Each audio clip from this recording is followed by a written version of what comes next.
Hi, everyone, and welcome again to another episode of a Quality Podcast. My name is Ines. I am a communications analyst at Quality and Support, and I am joined today by Rob. Rob, thank you so much for being here today.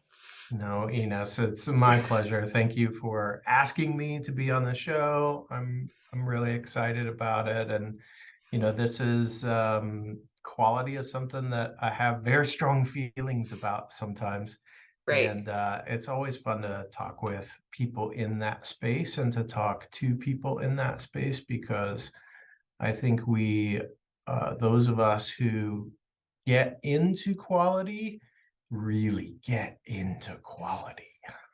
We get really, really nerdy with it. Yeah. Tell me a little bit about how you got into quality then. Mm. What Yeah, is your history? it's a long winding story, but I'll try and keep it relatively brief.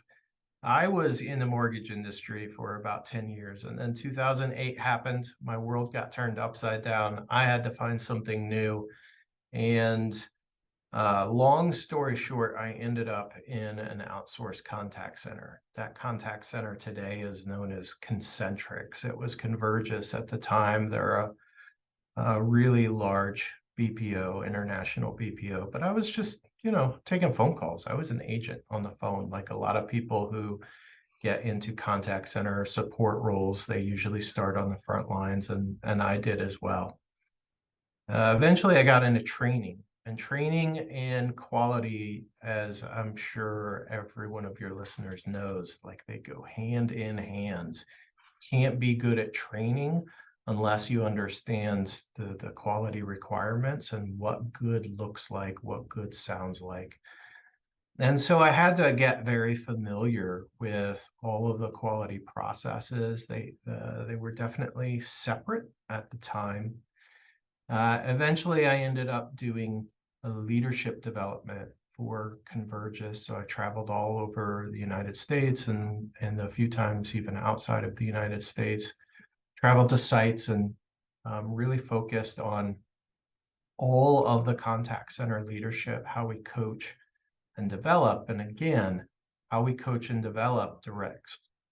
Just it's right there with quality because what we're trying to do is to coach people to perform better, and the measure of performance is quality. And then eventually I left Convergys because I was traveling so much, and I had a great opportunity with a company called Customer Direct. It's here in St. Louis, Missouri. It's a family-owned business, been in business for 25 years. And I got a chance to kind of run my own training department, and that was really exciting. And then eventually, quality got folded underneath my purview as well, and so I was overseeing training and quality. And So that so, was that was separate at the time.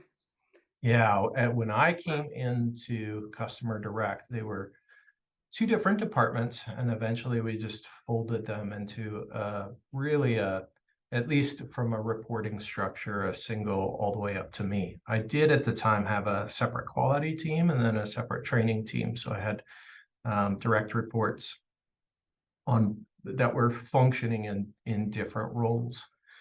And then, as part of what I do today, we are an outsourced provider, so I am involved in quality calibrations with our clients. I still oversee quality and training. And then, many years ago, it's probably about 4 or 5 years ago, really started working on trying to find something to help supplement our quality team because, as you know, right, the biggest challenge with quality is getting a really good sample of what people are doing. And when Yep. you when you rely on people, you're just not going to get a great sample. I mean, It's never enough, is it? it's It's never never enough. enough. It's never enough. And so, but you have to balance the needs of the business and the need to remain profitable with the desire to really get a good firm pulse on how people are performing so you know what to coach and develop. And so we started looking at some voice analytics platforms that were out there. quite honestly, at the time that we started looking, they just weren't good enough. The transcription wasn't good enough. They weren't even giving you the transcription at the time. They would try and What? tell you how things are performing, and you'd have to ask, hey, can you give me the transcript of this call? And it was like this manual process. But Wow. we would read the transcript and go, that this is just not good enough, right? Even when you've got someone who has an agent with really great enunciation, it was a bad transcript. And Yeah. so we kind of just held off on that. And then a couple of years ago, we started looking again. Things had progressed rather quickly. I think everyone recognizes, if you're in this space, that the technology is progressing really rapidly. And Yeah, we looked at, especially now with the rise of AI, it's oh, just yeah, it's crazy. We looked at some of the platforms that were out there. There were some really good ones, some that we really, well, one that we got this close to signing up with. And then, we have our own internal development team, and we already had Happy To is our software division, and we already had one product out there. And the lead on our software development team was like, let me see what I can do with this. And we started developing our own product, which is out now. It's commercially available. It's called Happy To Vision.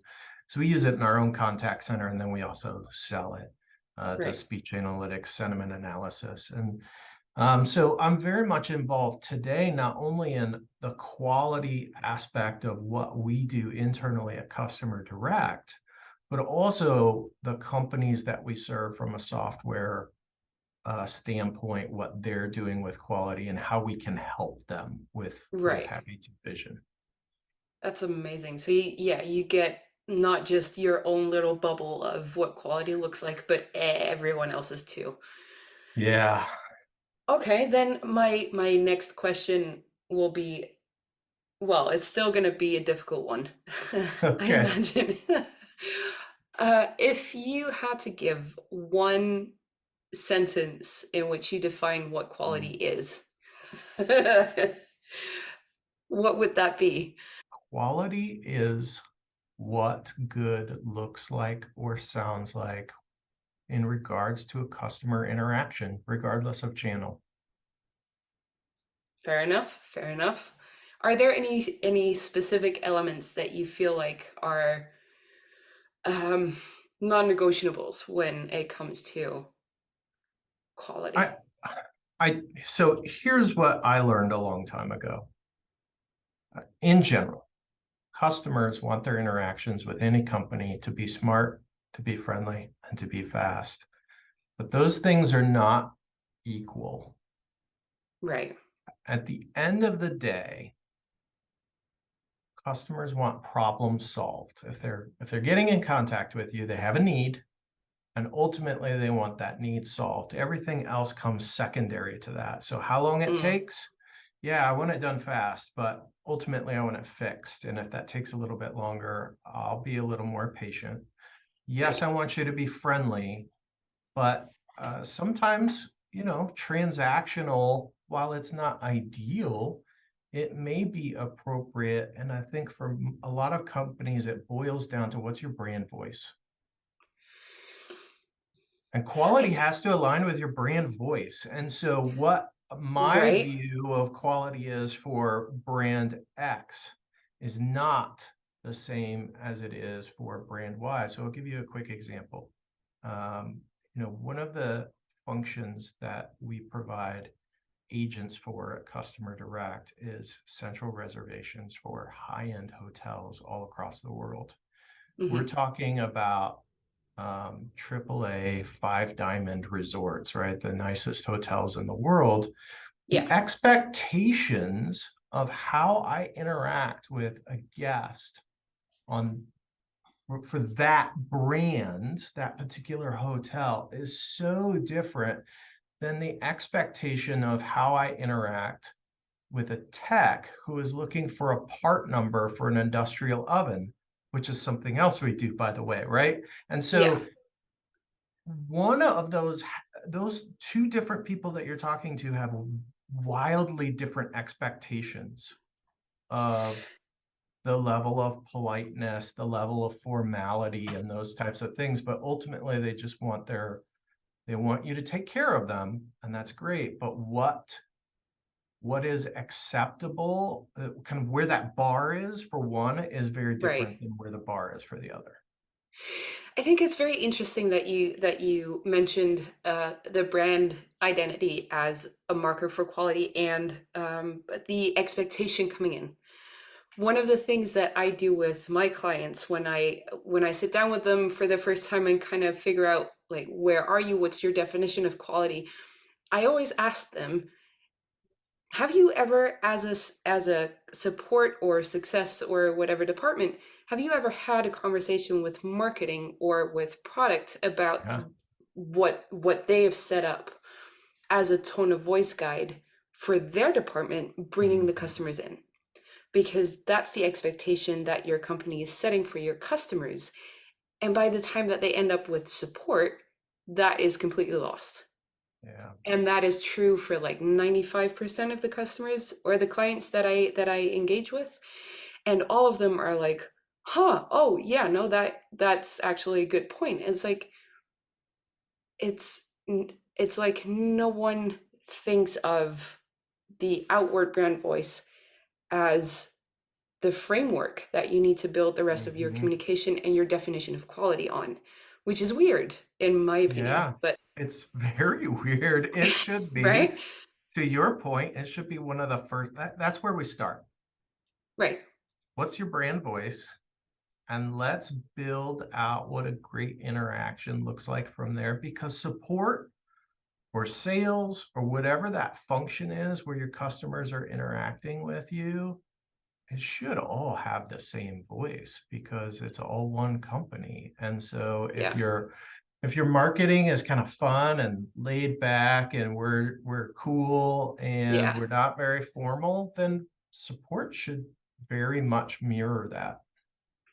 I think one of the best examples that I've ever seen is a Dutch company. They're called, I'm going to name drop now, I don't care. They're called Cool Blue. And uh, they sell electronics. That's their thing, right? They Mhm. from fridges to phones to computer, what have you. And one of their things is that they deliver things like fridges and freezers to your house. Now, I needed a freezer when I moved here to this particular house. I ordered one. I ran into some difficulties on their website, got in touch with support. Support was amazing. um, I had like a couple of back and forth things on Twitter with them. And then I get a phone call from the same person who's dealing with my Twitter thread saying, Nice. listen, we were going back and forth. This is just faster for both you and me. We had a very pleasant conversation. He was like, I'm on it. I got you. I have this sorted for you. A couple of days later, these dudes show up at my door with the freezer that I'm expecting is going to be installed into my kitchen. Now, that's not actually what I purchased. Completely my fault. These dudes were like, you know what? If you leave us a great review, that's the deal. You just go online, you leave us a great review, we'll just put it in your kitchen. No problem. It takes us like 5 seconds.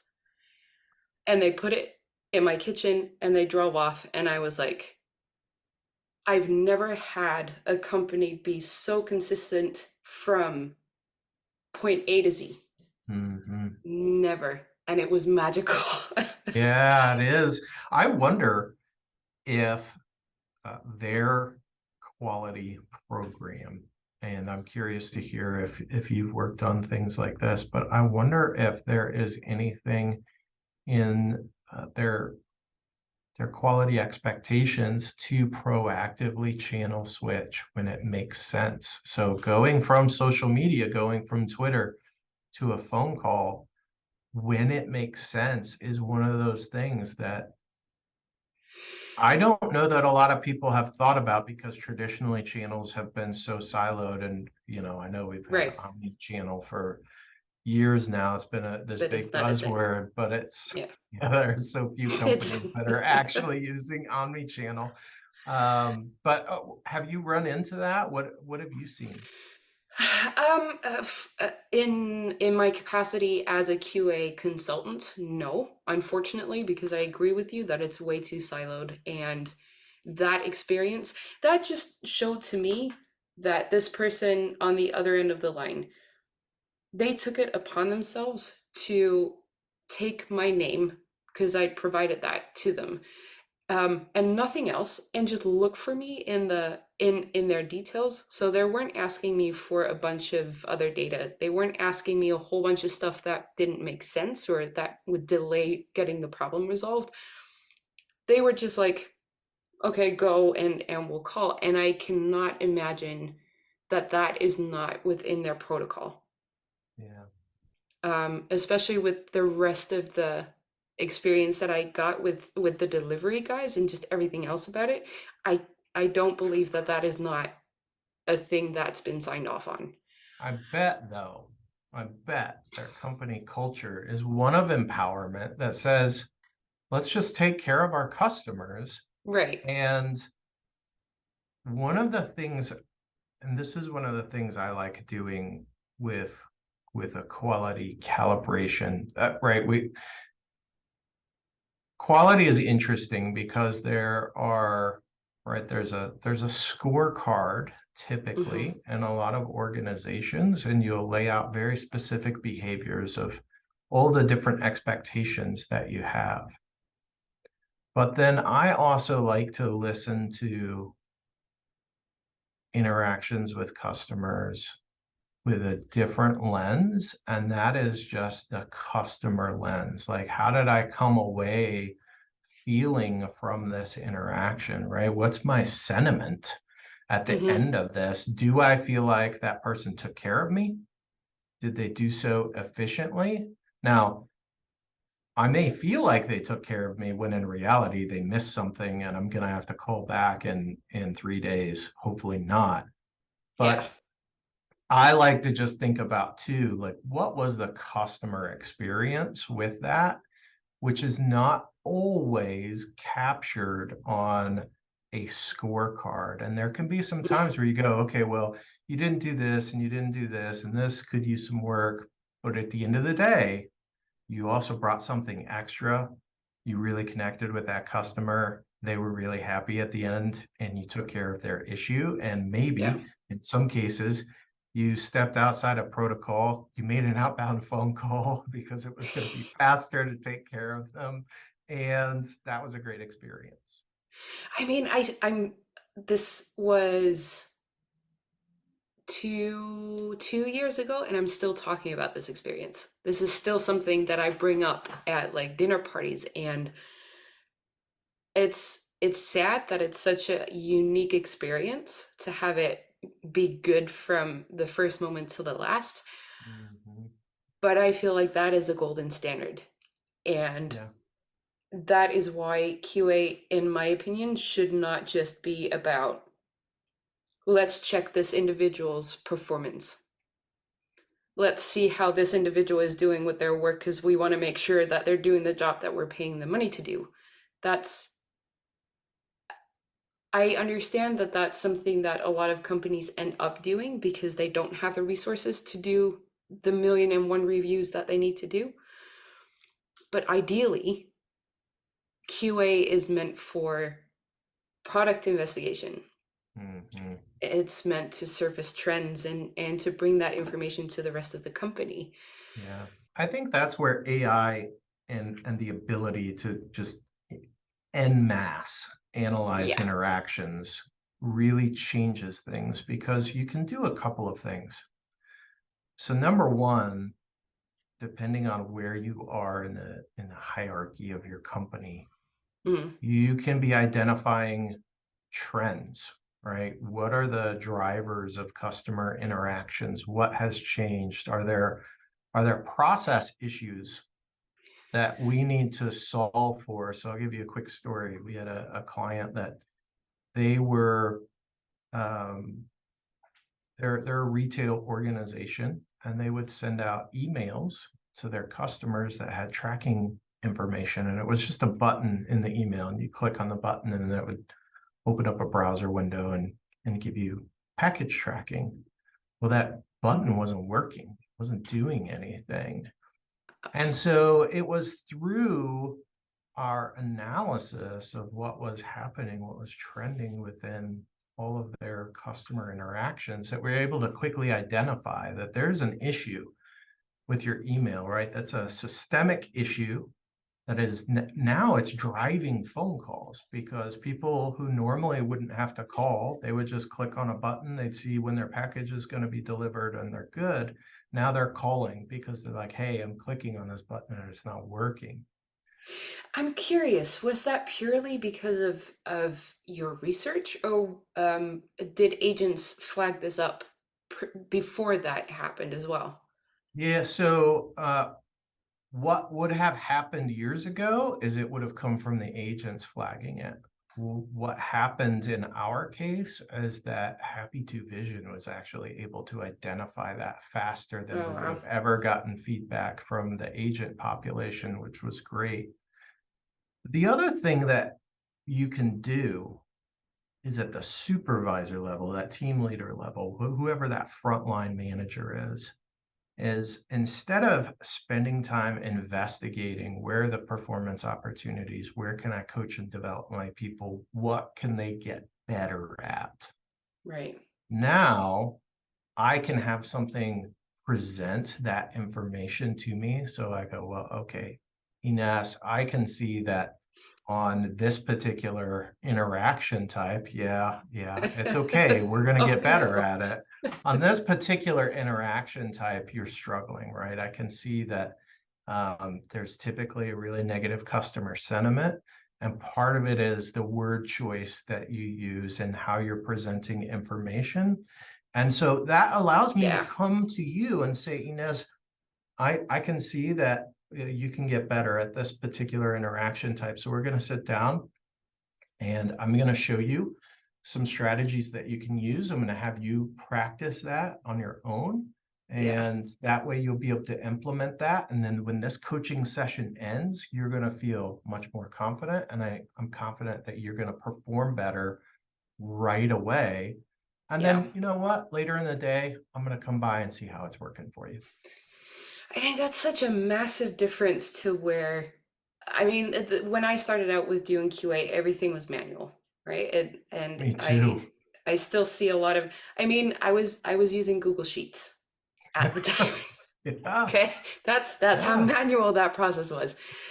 Um, and because my team leads were doing the job and they didn't have enough time to do the reviews or do a big enough sample size to make it effective for me, I would have the experience of having to sit down and listen to someone nitpick my work. And I understand that, yeah, if my work is of high quality, you're going to have to search for things that I'm not doing right. But it ended up just being a process of me sitting there going, yeah, I mistyped there. That was a typo. Yes, I'm sorry. yeah. And that's not conductive to my performance at all. No, That's feedback for the sake of feedback. Whereas what you mentioned, where you spot a trend in someone's work, or even on a team level, right, or a division level, like, hey, we're seeing a downward trend in sentiment when it comes to refund requests. What's happening here? Did we not communicate to the team properly that the terms of refunds had changed, and are yeah, people now just being upset? It allows you to spot the trends rather than the nitpicky stuff. yeah. Well, and I think too, and it's a separate issue, but it's one that goes along with quality. For high performers, a coaching session or feedback, if you have to really dig and nitpick, what you probably should be doing instead is celebrating their performance and keeping them Yes. motivated, right? Hey, Ines, you're doing a great job. Just keep No up the comments. work, right? Yeah. Yeah, but that's a whole separate conversation. But I absolutely know, and this is human nature. As that supervisor, if you're the one who is in charge of also doing quality, there can be a couple of different factors at work, but I've got all the other stuff on my plate too, right? I'm dealing with Yeah. PTO requests or time off requests. I'm dealing with your personal issues. I'm dealing with escalations. I'm right, new policy information. I'm trying to make sure it gets out to the team. Maybe I'm dealing with scheduling challenges. And oh, by the way, I need to I be doing also need reviews. you to do these quality reviews. And so what Yep. happens? That team leader finds the easiest, fastest interactions to review because they feel like this is just something I need to check, right? I Yep. need to get this done because otherwise it's heat on me if I don't get it done. So I need to make sure I'm getting it done. When the reality is the whole point of this is how can we support and drive our agents to continue being rock stars or to improve so they become rock stars? How do we identify things that need immediate attention because right there could be compliance issues or things like that? It's Yeah. not that's not what it's supposed to be. Check the box. It can become Unf that. yeah, unfortunately, I see that happening in the majority of the clients that I engage with. They come Yeah. in with, well, we do quality, but it's not really working for us. I'm like, okay, let's just have a quick look at your process. Yeah. And then they come up with a spreadsheet and I'm like, okay, yes, I let me ask you a different question then. Do you feel like team leads should not be doing uh, reviews at all or No, partially? I Or don't think that. I think so. First of all, I think there is always value to getting a firsthand look and or listen into how agents are performing. I think the other thing is it really depends on how your business is run. What's the scale of your business? If you're a small company, let's say you're the only team manager and you have 5 people, you can probably do that reasonably well on your own. If you have 20 people, you probably cannot do that reasonably well on your own. Probably that there needs to be another supervisor, but that's a different story that's what I about was thinking spans. too. But I've seen teams of 20 before. I've Yeah, absolutely seen it. And we can't pretend like it doesn't happen. Sometimes it happens yeah, temporarily and out of necessity. We had someone leave, and so we've got to redistribute some agents until we have an opportunity to replace them. Or we're growing faster in headcount and agents than we have in supervisors, and so it's temporary. Or maybe we've just decided that that's where our spans are going to be. Now, if you're going to do that, then ideally, if you're going to have really large teams, then you need someone to support the quality piece, whether that's a person or ideally a person and technology yeah. that can really help lessen the burden of discovery so that I can focus on really coaching my people up because ideally that's what supervisors, team leaders, team managers, that's their actual role. It's not what they do all the time, but that's Yeah. what they should be doing is coaching and developing. So let's talk return on investment for this because this is a hot topic with a lot of the people that I talk to. It's like, yeah, but bottom line, I don't really see uh, an ROI when I do a quality program or a quality process. What's your vision on that? Do you see a very definitive ROI, or is it, a bit of a gray space? I, if you are trying to convince someone who holds the strings to the purse to implement or to change it, you better be able to show an ROI. So we can just start there. Yeah. But the reason that often you don't see it is because we focus on this piece instead of all of this. Because Yeah. again, I go back to quality isn't a thing in and of itself, and you can't just implement quality and be done, Yeah. because then you're right.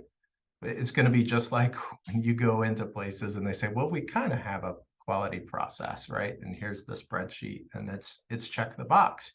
If Yeah. it's check the box, there is no ROI. It's just I not. love It's that. just the thing you're doing to look productive. That's what's happening. If, you're starting the month with setting goals and you're identifying behaviors that lead to the achievement of those goals, and you're using quality to identify kind of where people are in their performance of those specific behaviors, and then you're coaching on the things that will ultimately make them better performers, at the end of the day, not only are you going to see performance returns because your agents are going to perform better, you're going to see retention returns because Yes. your people are going to be engaged, and they're not going to be like, most people quit because they just don't feel like they're being supported by their manager. So Right. they're going to be like, well, all I do is get nitpicked on my quality, and I'm one of the best people, and all I hear is that, I didn't spell something right. Like, Right. I'll find something better than this. Like, Well, not just agent retention, but lesser churn rates as well for mhm, customers. yeah. Um, I mean, think of if you are able to reduce your first response time because of your additional training, because you surface that as something that you could coach on during the Q&A. If you can reduce that by like 10%, that's a massive win. Mhm, How does that absolutely. translate?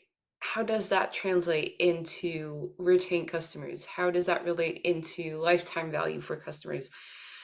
But How it is much I gotta something. spend on marketing to get new customers to replace the ones that left. Yes, And it's not yes, just that too, it's even the supervisors, right? yeah, I look, you give me two identical supervisors, you give one a high performing team and one a team of people who don't know what they're doing. I can tell you which one's going to get frazzled and burned out and will leave faster. yeah. And but when you are using quality to drive coaching and development, you're driving performance in that team, ultimately what you end up with is a high performing team of Yep. agents that, number one, could potentially be good supervisors. They're getting coached, they're getting developed, they see what that looks like, but they also don't want to leave. The supervisor is like, this is great. I hit my numbers all the time. My team is great. We're rocking and rolling over here. So that supervisor is not going anywhere. And that, right, you Yeah. replicate that, it filters up. And now if I have an organization of all high performing people, my customers are instantly going to recognize that, because when they get in touch, the response is smart, it's friendly, it's fast. So they're getting rock star people Authentic. every time. Yeah. I think authenticity is the culmination of all of that. It's where the agents are supported in a way that makes them feel like I can make my own choices. I can buy my own flowers if we want to go into the song version. Um, no, if they feel confident in their work and their ability to solve problems without someone like looking over their shoulder consistently, um, that is gonna it's gonna bleed through in their communication, because I can tell you from just reading a transcript who's had a really difficult morning and did not get their coffee, and who whistled on their way to work because they had a Yeah. great start. You can tell, right? um, and I think if you as a customer have a consistent experience of people just not really knowing what they're doing and not really being friendly in their communication, and it's like that every single time, it's a management issue. It's not so much Mhm. an agent issue, and quality or a QA process can really help with improving that. Yeah, I agree. Yeah. The one ROI piece we didn't talk about is the reduction in volume That comes Mhm. when you have confident agents who are resolving issues the first Yeah. time they roll through, and the customer is confident that those issues are resolved. Because I have seen customers call back or email back, not because their issue wasn't resolved, but because they weren't confident it was resolved. They didn't believe it was resolved because the person that resolved it wasn't able to come across confidently to say, "Don't worry, Inez. We've got this on lockdown. You're not gonna have to Yeah. worry about it. It's squared away. You're gonna see this reflected on your next statement," or whatever the case may be. Yeah. And that additional volume that comes back to you just in the form of customers who didn't get their issues resolved or don't feel like they got it resolved means I need more people. I have to hire more people. So the people watching this, so the target audience for this specific podcast is people who are kind of newish to QA. Um, One of the questions that I do tend to get as well when we talk about ROI is, but I've never done a QA program before. I don't know what those numbers look like. I don't know how much Mhm. reduction I can do. How do you go about coming up with these numbers? How do you present Yeah. an ROI when you've never done the QA before? Yeah, so that's a great question. I think the first question I would ask is, do you already have in place a measure of, for instance, a resolution rate or a repeat rate? Right. So if you've got that in place, then that's a great place to start, because then what you can understand is if my resolution rate is, let's say, 90%, and this is the volume of contacts that I get in a month, that means 10% of that are coming back. And so that's a good place where I can start. If I can knock out half of that volume, I can quantify exactly what that's going to save just from a Right. resource, how many people we need to support that. Yeah. If you don't have that, your job got a little bit more difficult. And that may mean that you do some spot checking, right? Part of quality is just understanding like how many issues are, or how often are we resolving or not resolving. And so maybe that means you need to dig into a sample of contacts to understand how many of these, what percentage are not being resolved, or that I can see that someone contacted us back. Hopefully it's all in the Yeah. same channel and it's easy to identify. That's the other challenge that you may run up against, is if you're supporting a lot of different channels, it may be Hmm. harder to get that information, but that's where I would start is, let me just figure out with a sample, how often are we getting it right just with the sample? And the key to that is you need to also make sure you're sampling agents.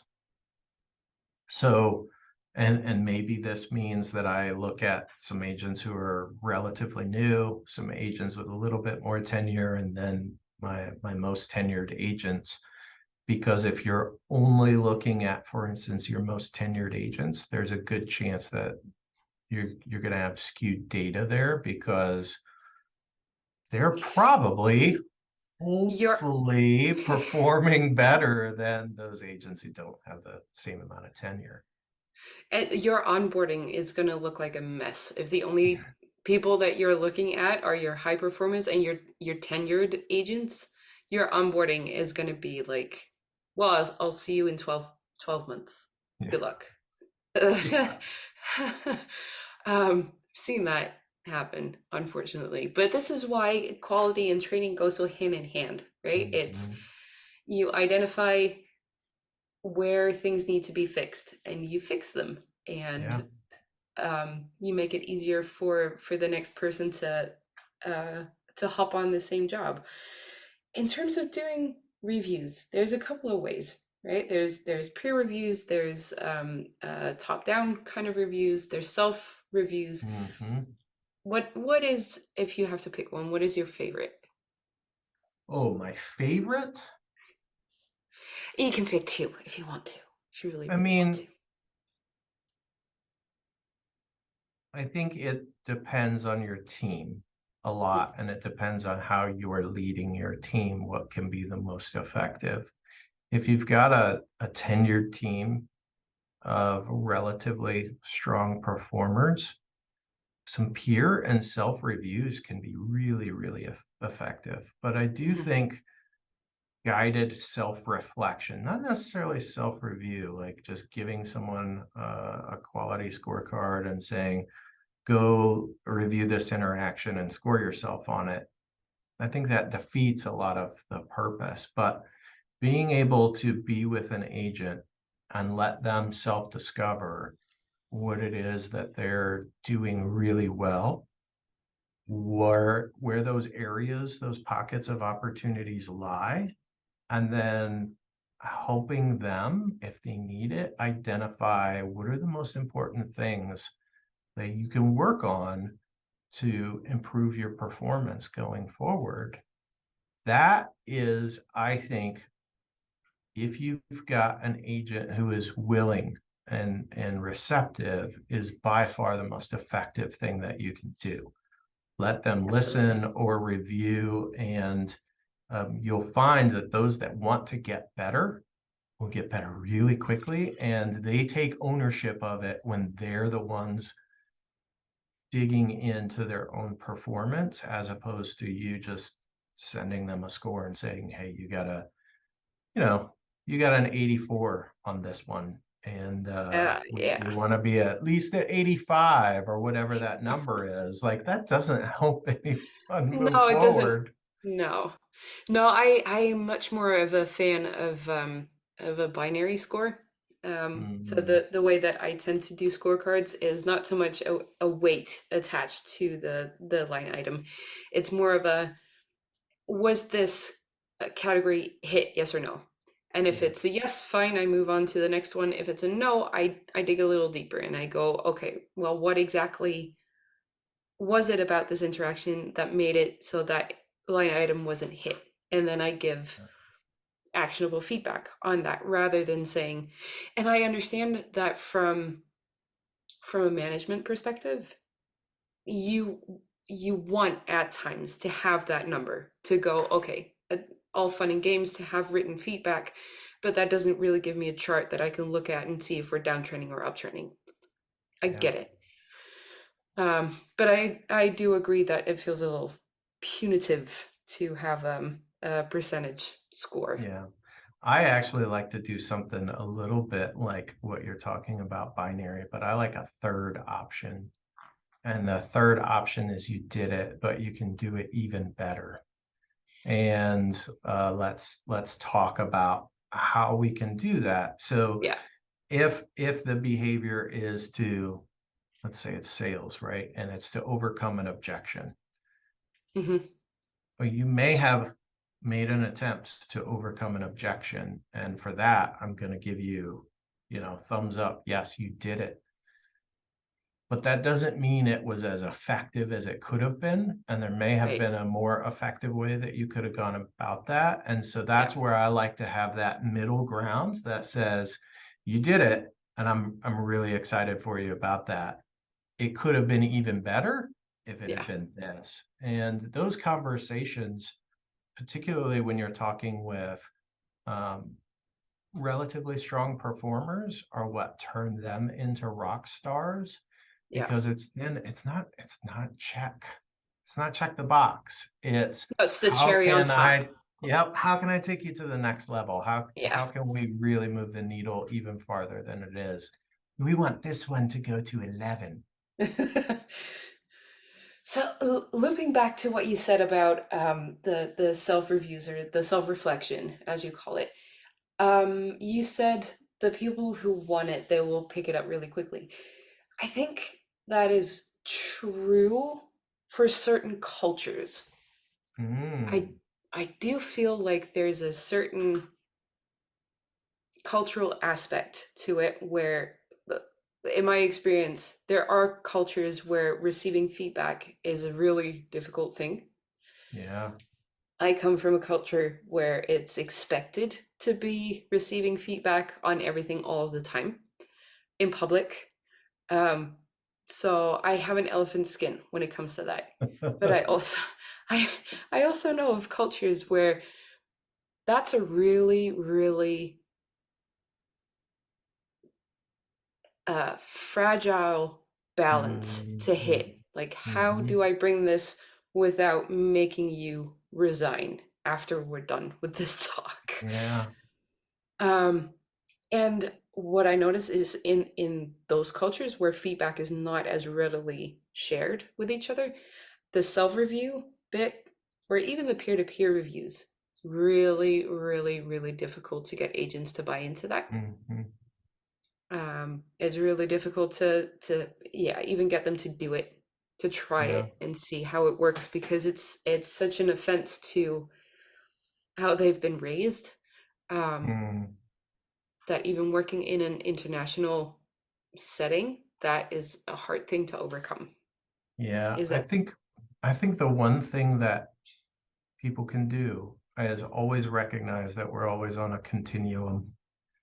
No matter what we're doing, we're on a continuum, right? yeah, So part of what you have to recognize is the first thing you've got to do as a supervisor, team leader, whatever your role is, if you've got people reporting to you, is you've got to get their trust. You have to start building a relationship, and nothing's going to happen positive until you've started that process. And that comes from just making a personal connection and making sure that they understand that you care about them mm, and you care about their performance, and you have their best interest at heart, and everything that you do in that professional environment is with that in mind, like I have your best interests at heart.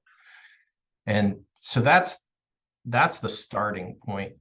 When yeah, it comes to dealing with the feedback and the different ways that we can give feedback, I think there's a way within your team to develop that culture, but you always have to recognize that I might have to put training wheels on it first. And when I'm with yep, Inez, I am going to have to lead and pull more out of her and maybe be soft and understanding because Inez is not used to this process, and it's going to right, take a while before she's comfortable with how I'm trying to get her to self-discover, hmm, versus, I've got Dale over here, and Dale and I have been doing this for 2 years. And Dale, I don't even like Dale kind of runs the show when it comes time for a coaching session. I might interject and guide a little bit, but Dale knows that he's supposed to kind of look at his performance and talk about things that he's doing really well and some areas of opportunity. And I may step in and guide sometimes, but for the most part, I'm there just to make sure that he's on track. Whereas with Inez, like I'm trying to get her on the track.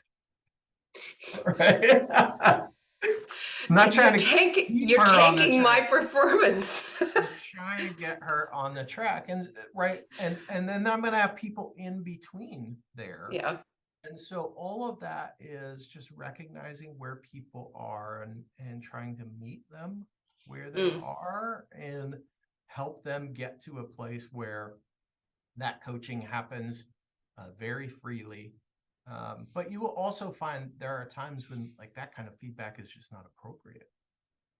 Like it's great if they're ready and willing and they want to do better. And then sometimes you're going to have people that you just need to be very direct, set some expectations about something and hold them accountable to that. And that looks and feels very different. And yeah, you may be doing the same thing with, or both of those things with the same person, just about two different things. Maybe yeah. Ines is really good dealing with customers, but her problem is she can't show up on time. And You so, make me right, those sound are so bad. I'm never gonna get hired now. Well, I know that's not actually Inez, but right, those are very different Yeah. coaching conversations. And so how we approach those conversations look and feel differently. I've had people that I report to that from a actual performance, what they do with the customer, uh, it's always just taking it up to the next level of awesomeness, of greatness. But I've had to have I really love that. difficult conversations with them regarding some other things that affected their job performance, but not when they were like, look, it's great that when you're talking with customers, you're amazing, but I still need you here to talk to customers when you're scheduled. I mean, Right. sometimes you have to have that conversation, and that Not for sounds me. different. Yeah. I think it's funny. The more I talk with people who made the switch from not just being a team lead, but like digging into QA as a thing to nerd out about, each and every one has made the switch from the kind of top-down management style to a service-led Mm, management style, mhm, where they've gone, hang on a minute, it's much more effective if I look for the things that I have the power to change for you, that I have the power to hand to you, or to give to you, or make happen for you, than it is for me to go in and say, I'm expecting you to do this, and I'm expecting you to do that, and you're supposed to be doing this. It's funny how every single person I've talked to with a QA nerdiness has come to that same conclusion, almost like there's some truth to it. It's no different than training. Yeah, Telling people information is not training. right. Facilitating people learning how to execute on the job, that's training. Yeah, And coaching is just an extension of training. It's facilitating people to be able to perform at their best, wherever their best is today. And you're just creating an environment where they can do that. And that doesn't happen from just saying, you have to do this, you need to do this, yeah. you got to do this. Like if I had a swim coach that tells me to swim faster, I'm not going to Yeah, swim good faster. luck. I will sink. Um, all right. So, I've got two last questions for All you, right, if that's okay. let's Um, do the it. the first one is there any book, blog, or any other resource that you're like, when it comes to quality, you need to know this? You know, it's funny. I really struggled to find anything that was just devoted to this Yeah, till I met you. I know. This is the So, whole reason why I started this was I got so tired of no one talking about this. yeah, I found that for a lot of people, well, for myself, I had to learn directly with people that I worked with, and my um, view and my understanding kind of grew over time, but most of it was on the job. And I didn't find that there were a lot of resources out there in Yeah, general to help. There are some, specific training courses out there, typically that go along with other contact center support courses, but I never found one that I actually took that I was like, oh, this is my resource for everything. This is my yeah. Bible for quality.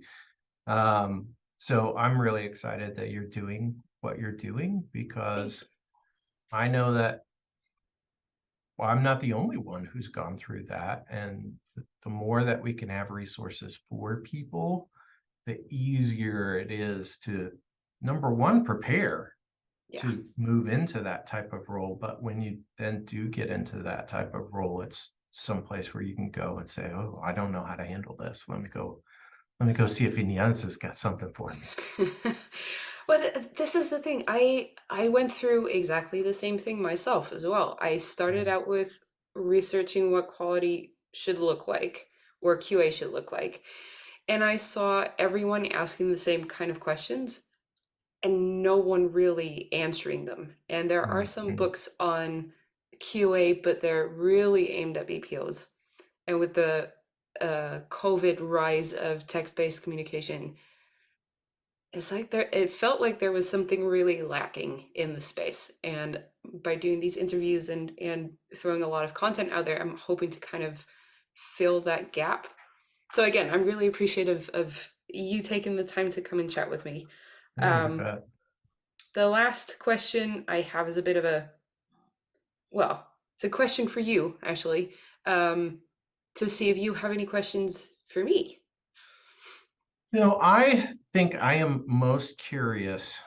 So my world, and I think we should make it clear that, I grew up, so to speak, in the contact center. And when I say contact center, primarily voice. And Yeah. and we still do primarily voice. We handle other channels.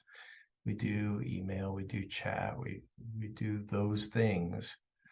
But I'm curious from your perspective, how different is quality when you're looking across different channels, and what do you do differently when you're looking at quality through, let's say, a ticket or an email versus maybe an SMS or a phone call or even social media?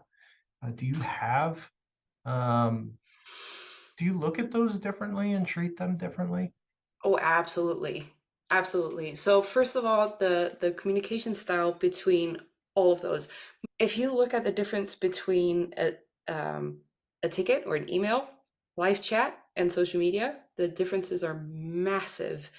Not just in the way that you as an agent should be communicating with the agent, but also the inherent expectation of the, and I'm speaking from a background of tech support. I've done a lot of tech support, about 12 years of it.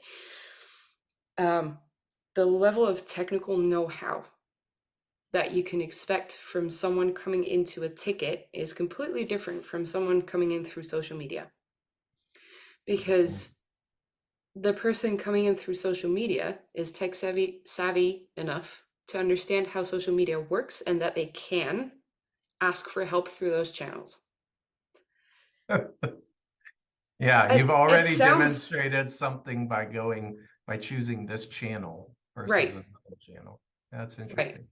So the fact that you're reaching out to me through, say, Twitter is primarily something that happens on your phone. You can use it on your laptop, but it's typically handled through a smartphone, which means that's very likely not going to be my 85-year-old grandpa on Right. the phone.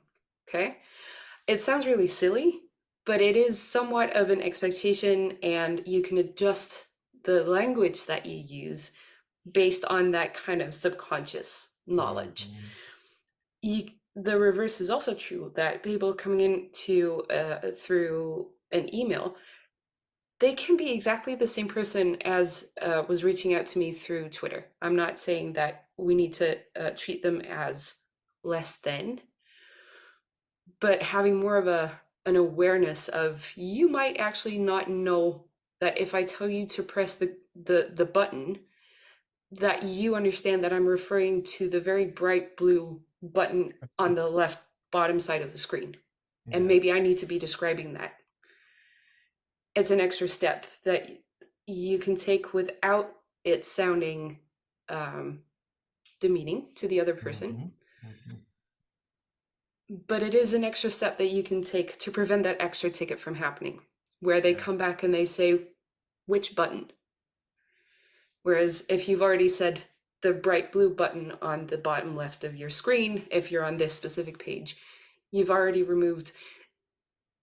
You can't do that through social media. You can, but you have limited amounts of characters, screens fill up really quickly, etc. Mhm. So yes, long story short, there's a lot of difference between the three. And no, they shouldn't be siloed completely. but awareness of how to communicate through a certain channel is absolutely something that I would focus on through a QA process. Yeah, I love that. Does that satisfy your question? Yeah, I think it's great. I think there's just something that we forget sometimes is that uh, those channels are different, not just some are synchronous and some are asynchronous, but that there is potentially a different, uh, people may be starting from a very different place depending on the channel that they've chosen. Yeah, And you can, although at your own risk, you can make some assumptions yeah. based off of channel selection. And that can be good assumptions sometimes because it can help move things along. Yeah, yeah, I think uh, it is something that you should not be doing lightly. So you shouldn't just be randomly throwing awareness of bias out the front door. Right. Uh, but it is something that you can make people aware of. And if you're Yeah, training a new hire on a specific channel, it is something that you can take along within that. You know, how do you treat replying to Twitter threads or the Twitter inbox versus how do you do that in an email? yeah, Um, I do think that's something to pay attention to. awesome. All right, Rob. Again, thank you so much for spending this amount of time with me chatting about the thing that I love to nerd out about. Um, I hope you had as much fun as I did. I did, and thank you for inviting me. It's been a lot of fun. I usually feel like I'm on the other side of this, and so Yeah, you being are. the one to do so much talking feels a little foreign to me in this whole podcast thing. So thanks for giving me that experience. I was absolutely delighted to give you that experience. Rob, we'll hopefully talk again soon. Everyone watching this, thank you so much for watching, and I hope to see you with the next episode. Thank you. Bye, Bye. everyone.